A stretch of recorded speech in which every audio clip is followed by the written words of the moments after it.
साल पहले की बात है। बिहार राज्य में एक बहुत ही खूबसूरत गांव जिसका नाम रामपुर है। रामपुर गांव के पास ही एक बहुत ही घना और डरावना जंगल था। उसी जंगल में एक राजू नामक तांत्रिक रहता था। उसे अपनी विद्या और ज्ञान पर बहुत घमंड था। ओम गुरु की जय हो राक्षसों की गुरु की। ओम चुड़ैल चुड़चुड़ाय नमः।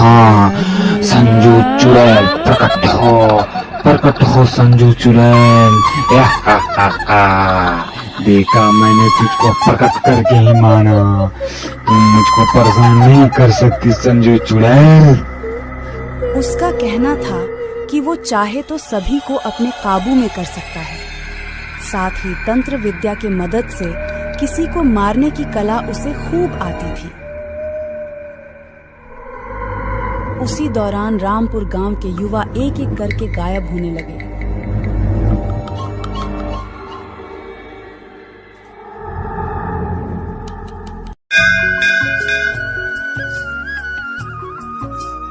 कुछ दिन बाद सभी ग्रामवासियों को समझ में आया कि सभी जवान लोगों को तांत्रिक अपनी विद्या से काबू करके खत्म कर रहा है। इस बात से परेशान होकर सभी ग्रामवासियों ने पंचायत की।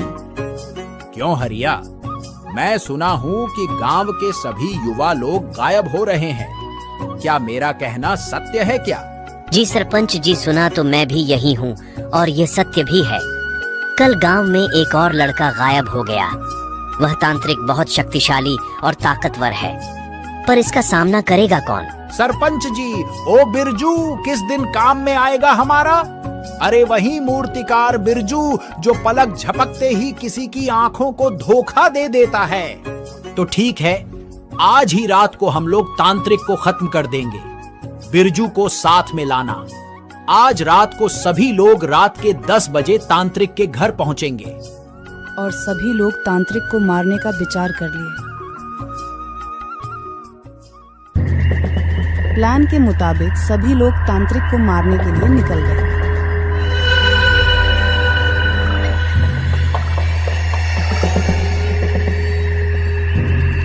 सभी लोग तांत्रिक को मारने के लिए जा ही रहे थे, तभी जंगल से अजीबोगरीब आवाज आने लगी।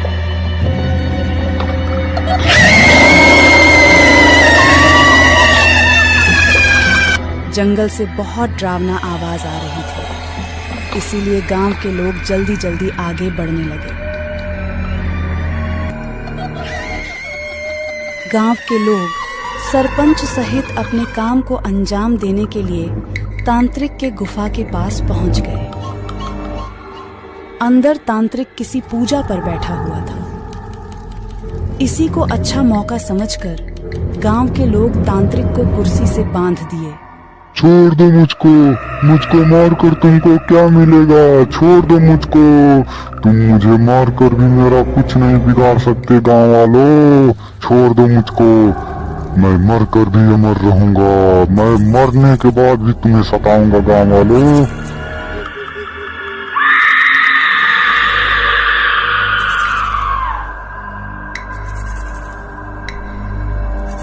आखिरकार गांव के लोगों ने तांत्रिक को मार ही दिया।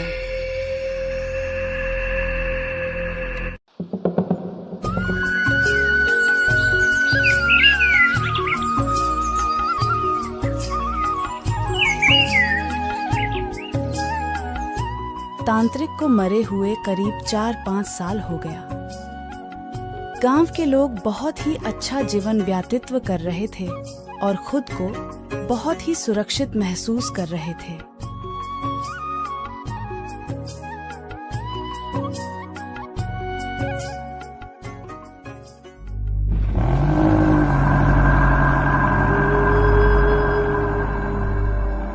एक दिन शहर से 3 दोस्त कहीं जा रहे थे। रात बहुत ज्यादा हो गया था। अचानक उनकी कार रामपुर के जंगल में बिगड़ जाती है।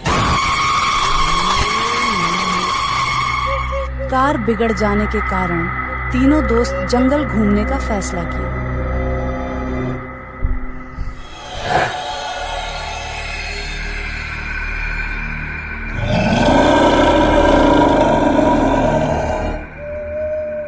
तीनों दोस्त घूमते घूमते तांत्रिक की गुफा के पास आ जाते हैं और अंदर चले जाते हैं। अंदर मकड़ी की जाले और वही पुरानी कुर्सी के अलावा कुछ भी नहीं था। उसमें से एक लड़का कुर्सी पर बैठ जाता है और देखते ही देखते उसके अंदर तांत्रिक की आत्मा आ जाती है और वह जोर जोर से चीखने लगता है। अब मैं किसी को नहीं छोड़ूंगा, सभी गांव वालों को आग लगाकर मार दूंगा। अपने दोस्त की ऐसी बात सुनकर दोनों लड़के डर जाते हैं और वहां से डरकर रामपुर गांव की तरफ भागते हैं।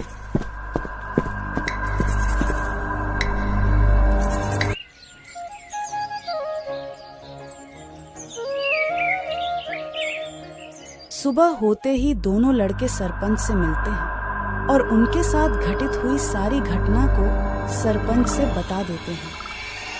उनकी बातें सुनकर सरपंच बहुत गुस्सा होता है, फिर उन पे तरस खाकर बोलता है, जब तुम लोग ऐसा कर ही दिए हो तो सुनो, आज के बाद उधर कभी मत जाना। और हाँ, तुम लोग की मदद गांव वाले ही कर सकते हैं। उनसे जाकर पहले मदद मांगो, वही तुम्हारा मदद कर सकते हैं। तब दोनों लड़के सरपंच सहित गांव वालों से मिलने के लिए निकल पड़ते हैं। गांव वालों से मिलकर सरपंच उनसे कुछ बोलता है। ये 3 लड़के शहर से कहीं जा रहे थे। तभी तांत्रिक इन तीनों लड़कों में से एक लड़का के पीछे पड़ गया है। उसको खत्म करने का बस एक उपाय है, उसका कुर्सी को तोड़ना होगा, नहीं तो आग लगाना होगा। तभी तांत्रिक वो लड़का का शरीर छोड़ेगा। तभी वो लड़का कुर्सी सहित उड़ता हुआ गांव वालों के सामने आ गया। गांव वालों को देखकर लड़के के अंदर बैठा तांत्रिक का भूत उन लोगों पर हमला कर दिया। तभी इधर एक लड़का कुर्सी को आग लगा दिया। कुर्सी को आग लगते ही तांत्रिक हमेशा के लिए चला गया। कहानी से सीख, जीवन में हर काम सोच समझकर करना चाहिए। साथ ही दूसरों के सलाह पर अच्छा से काम किया जाए तो समस्या से छुटकारा मिल सकता।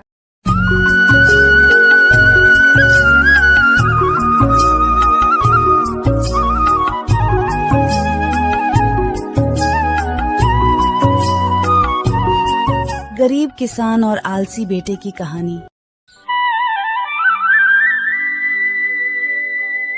कुछ साल पहले की बात है। बिहार में एक बहुत प्यारा गांव है जिसका नाम ओरगाई है। उसी गांव में एक बहुत ही गरीब और ईमानदार किसान रहता था। उस किसान के 2 बेटे थे। दोनों बहुत ही आलसी और निकम्मे थे। वह अपने पिता के कामकाज में हाथ बटाने के बजाय इधर उधर घूमते फिरते थे और दिन भर टीवी देखते थे। किसान को अपने बेटों का बहुत ही फिक्र थी। वह एक दिन कुछ सोच रहा था और मन ही मन खुद से बोला, मेरे मर जाने के बाद इनका क्या होगा? ये अपना पेट कैसे भरेंगे? अपने परिवार को कैसे संभालेंगे? यही सोचकर किसान मन ही मन उदास हो गया।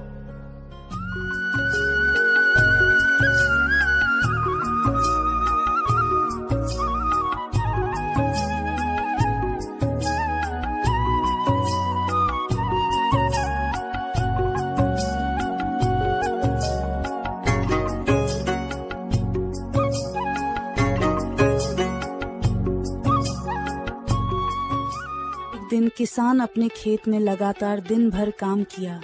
किसान को काम करते करते शाम हो गया और दिन का पता तक नहीं चला और दिन गुजर गया।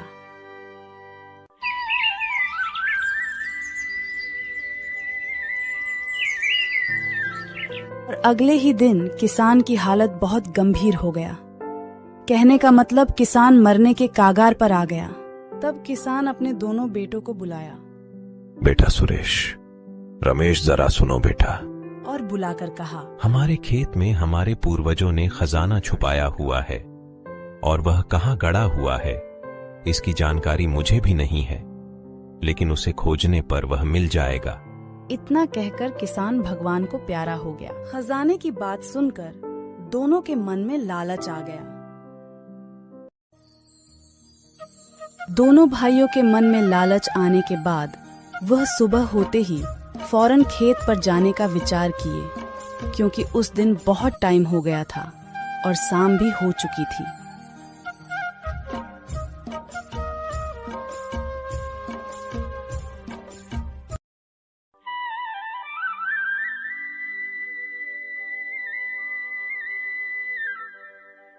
और सुबह होते ही दोनों भाई खेत की ओर तेजी से चल दिए।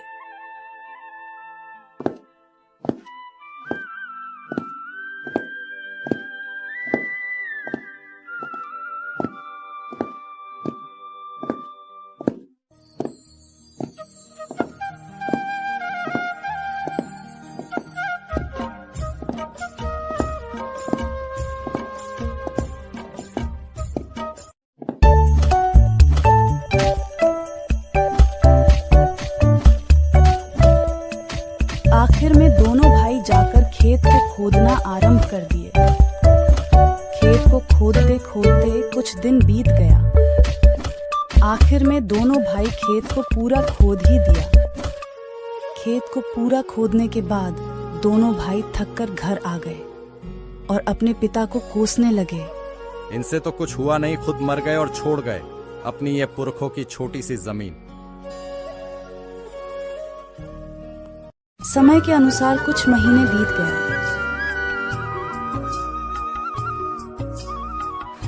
और समय के अनुसार वर्षा ऋतु का आगमन हो गया। किसान के बेटों के पास पेट भरने के लिए एक ही जरिया थी और वो है खेती। तब अन्य किसानों की तरह किसान के बेटों ने भी बीज बोना प्रारंभ कर दिया।